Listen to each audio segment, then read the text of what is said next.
আসসালামু আলাইকুম বন্ধুরা, আজকের এই ভিডিওতে আমরা তিন ভাই ও এক জালিম বাদশার বিস্ময়কর ঘটনা বলতে চলেছি, তাই ভিডিওটি শেষ পর্যন্ত দেখবেন। একসময় এক দেশে তিন ভাই বাস করত। তারা ছিল খুব ধার্মিক এবং সৎ। গ্রামের সবাই তাদের ভালোবাসত, কিন্তু তাদের ভাগ্য খারাপ ছিল, কারণ তাদের দেশ শাসন করত এক অত্যাচারী বাদশা। বাদশা খুব জালিম ছিল।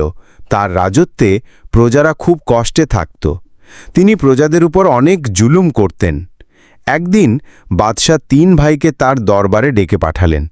তিনি তাদের দিকে তাকিয়ে বললেন, আমি শুনেছি তোমরা নাকি খুব ধার্মিক এবং সৎ, কিন্তু আমার রাজত্বে এসবের কোনো প্রয়োজন নেই। আমি যা বলবো তাই হবে। তিন ভাই বাদশার কথা শুনে দুঃখ পেল। তারা বাদশাকে বোঝানোর চেষ্টা করল যে আল্লাহর ভয় থাকা উচিত এবং জুলুম করা উচিত নয়। বড় ভাই বাদশাকে বলল, হে বাদশাহ, আপনি কি ভুলে গেছেন যে এই দুনিয়া ক্ষণস্থায়ী? আমাদের সবাইকে একদিন আল্লাহর কাছে ফিরে যেতে হবে এবং আমাদের সব কাজের হিসেব দিতে হবে।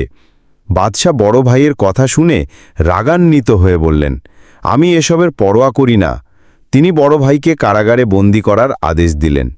মেজ ভাই যখন এই ঘটনা শুনল, সেও বাদশার কাছে গেল। সে বাদশাকে বলল, আপনি একজন বাদশাহ হয়ে আল্লাহর ভয় করেন না কেন? আপনি যদি এইভাবে জুলুম করতে থাকেন, তবে আল্লাহর গজব আপনার উপর নেমে আসবে। মেজ ভাইয়ের কথা শুনে বাদশাহ আরও রাগান্বিত হলেন এবং তাকেও কারাগারে বন্দী করার আদেশ দিলেন। এবার ছোট ভাইয়ের পালা। সে তার ভাইদের পরিণতি দেখে খুব চিন্তিত হল। সে আল্লাহর কাছে দোয়া করতে লাগল এবং সাহায্য চাইল। এরপর সে বাদশার কাছে গেল এবং খুব শান্তভাবে বলল, হে বাদশাহ, আপনি আমাদের দুই ভাইকে মুক্তি দিন। আল্লাহ আপনাকে এর উত্তম প্রতিদান দেবেন। আপনি যদি আপনার জুলুম বন্ধ করেন, তবে আপনার প্রতি আল্লাহ খুশি হবেন এবং আপনার রাজত্ব আরও দীর্ঘস্থায়ী হবে। বাদশাহ ছোট ভাইয়ের কথায় কোনো কর্ণপাত করলেন না। তিনি ছোট ভাইকেও বন্দী করার আদেশ দিলেন। কিন্তু তখনই এক অলৌকিক ঘটনা ঘটল। হঠাৎ করেই বাদশার শরীর খারাপ হতে শুরু করল। তার শরীরে এক কঠিন রোগ দেখা দিল। কোনো চিকিৎসকই তাকে সুস্থ করতে পারছিল না। বাদশার এক জ্ঞানী মন্ত্রী তাকে বললেন, হে বাদশাহ, আপনি কেন তিন ভাইকে বন্দী করেছেন? তারা আল্লাহর প্রিয় বান্দা। আপনি যদি তাদের মুক্তি দেন এবং আল্লাহর কাছে ক্ষমা চান, তবে আল্লাহ হয়তো আপনার উপর দয়া করবেন। বাদশাহ মন্ত্রীর কথা শুনে অনুতপ্ত হলেন। তিনি বুঝতে পারলেন তিনি কত বড় ভুল করেছেন। তিনি আল্লাহর কাছে তওবা করলেন এবং তিন ভাইকে মুক্তি দিলেন। এরপর তিনি তাদের কাছে ক্ষমা চাইলেন এবং তাদের সম্মান দিলেন। তিন ভাই বাদশাকে ক্ষমা করে দিলেন এবং তার সুস্থতার জন্য আল্লাহর কাছে দোয়া করলেন। আল্লাহর রহমতে বাদশাহ দ্রুত সুস্থ হয়ে উঠলেন।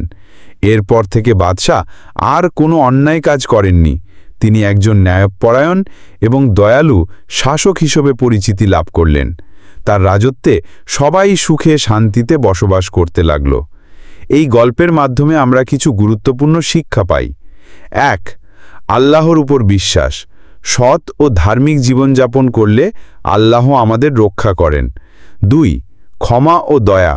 অন্যায় ও জুলুম করলে তার ফল খারাপ হয়, তবে আল্লাহ দয়ালু। তিনি ক্ষমা করে দেন যদি আমরা সত্যিকার অর্থে তওবা করি। ৩. নেতৃত্বের দায়িত্ব।